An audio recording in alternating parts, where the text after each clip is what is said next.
అన్నట్టుగా ప్రాణం ఊరుకోదు. 3 నెలలు ఊరుకున్న తర్వాత అమ్మా ఇంకా లేదా విశేషం, నీకేంటో అంత తొందర అమ్మా, నీకేంటో అంత తొందర, ఇంకా ఏమీ లేదమ్మా విశేషం.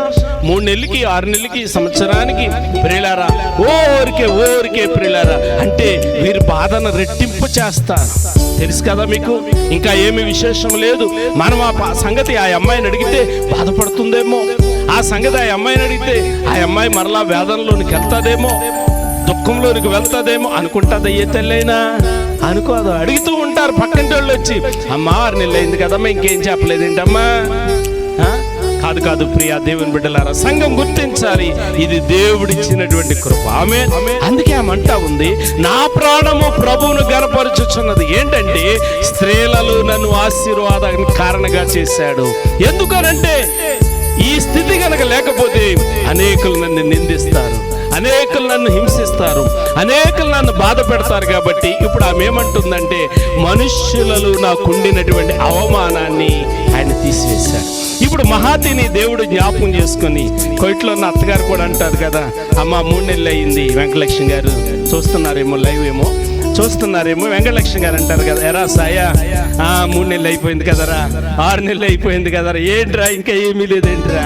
ప్రియులారా, కంగారు తొందర అయితే కృప కలిగిన దేవుడు జ్ఞాపకం చేసుకొని, మహాతిని దేవుడు జ్ఞాపకం చేసుకొని, ఓ స్త్రీలలో ఆమె ఆశీర్వదించబడింది.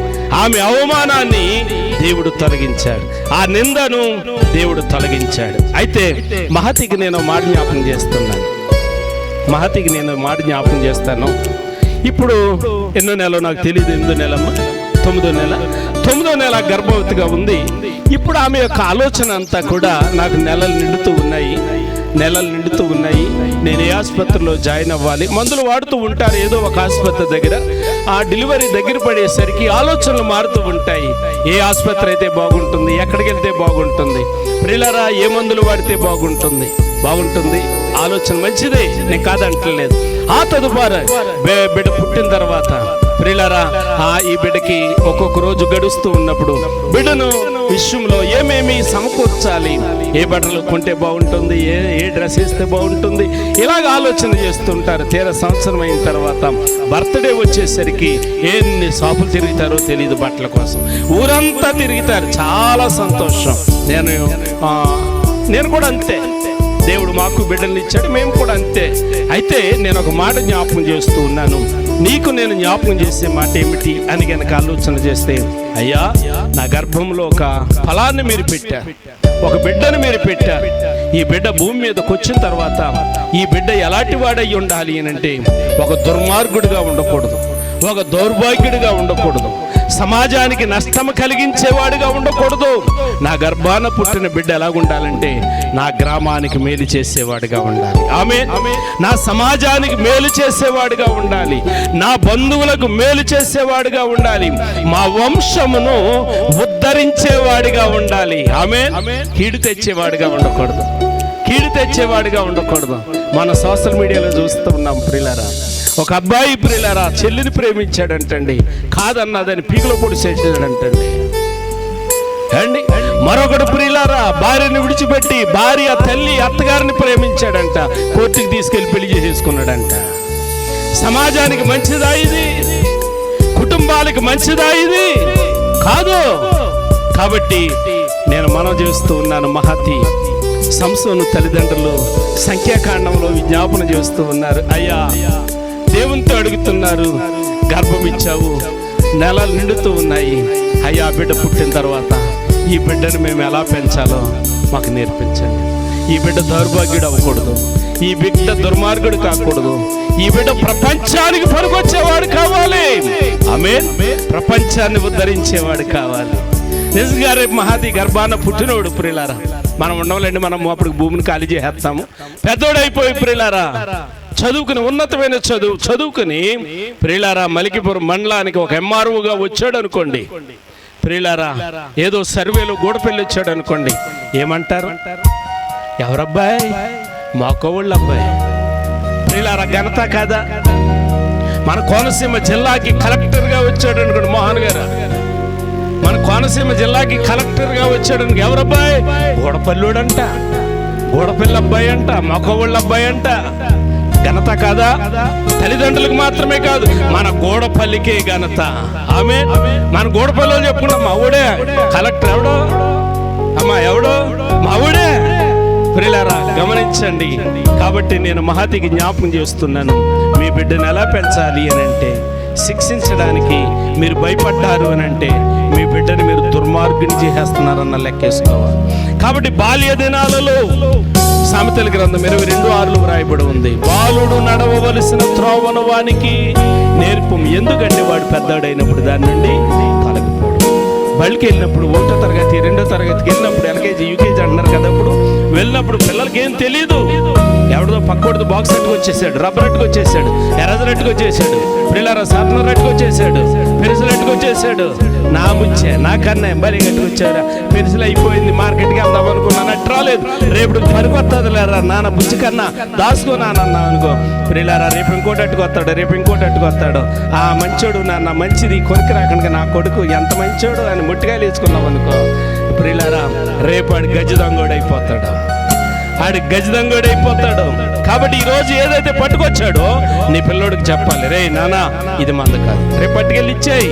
ఏ అక్క తట్టుకొచ్చా, ఏ పిల్ల తట్టుకొచ్చా ఇచ్చేయి. పిల్లారా నా కూతురు కొడుకు ఆడు స్కూల్కి వెళ్తా ఉన్నాడు, అప్పుడప్పుడు ఈడు బాక్స్లో ఇంకొకటి వచ్చేస్తా ఉంటాయి, వాళ్ళ అమ్మ అడుగుతూ ఉంటుంది, ఇది ఎవరిదరా అని అడుగుతూ ఉంటే ఆడు అంటాడు, మమ్మీ అమ్మ అంటాడు, అమ్మ ఆడపిల్లదేమో నా పక్కన కూర్చుంటుంది ఒక ఆడపిల్ల అంటాడు. అండి ఎవరిదంట? ఆడపిల్లదంట.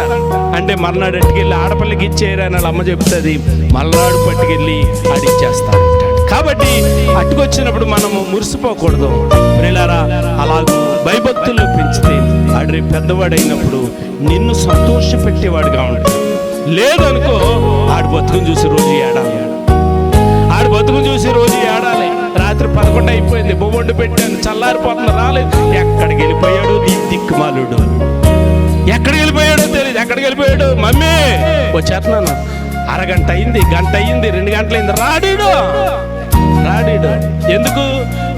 నేర్పవలసినటువంటి పరిస్థితులు నేర్పలేదు. కాబట్టి ప్రియులారా గర్భంలో ఉన్నటువంటి శిశువు రేపు దేవుడు నీకు బిడ్డకి జన్మనిచ్చిన తర్వాత, ఆ బిడ్డ బయటకు వచ్చిన తర్వాత కృప కలిగిన దేవుని యొక్క కరుణాహస్తం నీ మీద ఉండాలంటే ఇప్పటి నుంచే నువ్వు ప్రార్థన చేసుకోవాలి. ప్రభువా నీవు నా గర్భాన్ని ఇచ్చావు, నీవే గర్భాన్ని ఇచ్చావు, నీవే బిడ్డని ఇవ్వబోతున్నటువంటి వాడు, నీవే నా బిడ్డకు ఆరోగ్యం ఇయ్యి, ఈ బిడ్డను ఎలా పెంచాలో నువ్వు నాకు దయచేయి అనే మాట మనం అడగాలి. నిజానికి క్రైస్తవ్యంలో సీమంతం అనే పదం లేదు. ఇది అన్యుల నుండి పుట్టినటువంటి పదం. ఇది కొంతమంది శ్రీమంతం అంటారు, శ్రీమంతం కాదు సీమంతము. నిజానికి అసలైన పదం ఏంటంటే సీమంతం. కొంతమంది శ్రీమంతం అంటూ ఉంటారు.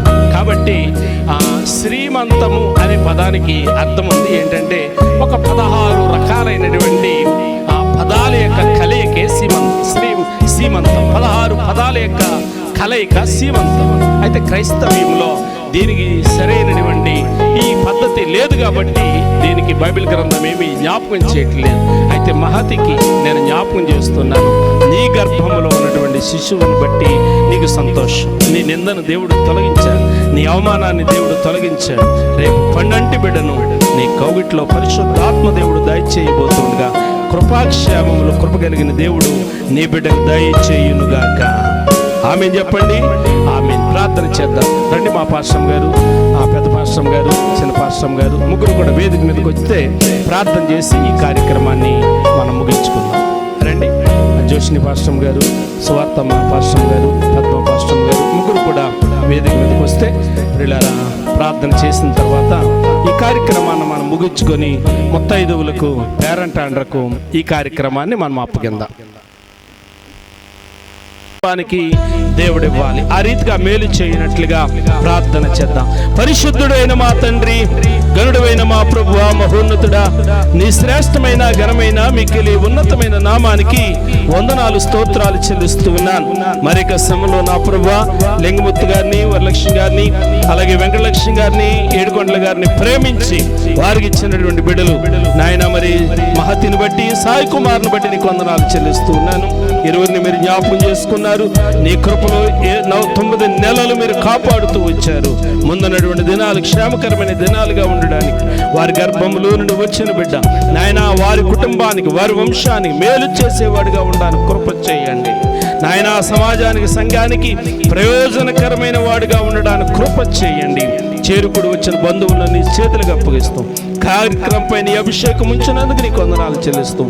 యేసు నామమున స్తుతించి ప్రార్థించి అడుగుచున్నాను తండ్రి, ఆమేన్. తండ్రి యొక్కయు కుమారుని యొక్కయు పరిశుద్ధాత్మ యొక్క నామములో కృప కలిగిన దేవుడు మహతిని సాయి కుమార్ని వారి కుటుంబాన్ని బంధువర్గాన్ని దీవించునుగాక. ఆమేన్. యేసు రక్తమే జయం, ప్రభుయేసు రక్తమే జయం, ప్రభుయేసు నామమునకు సంపూర్ణ విజయం కలుగునుగాక. ఆమేన్, ఆమేన్, ఆమేన్.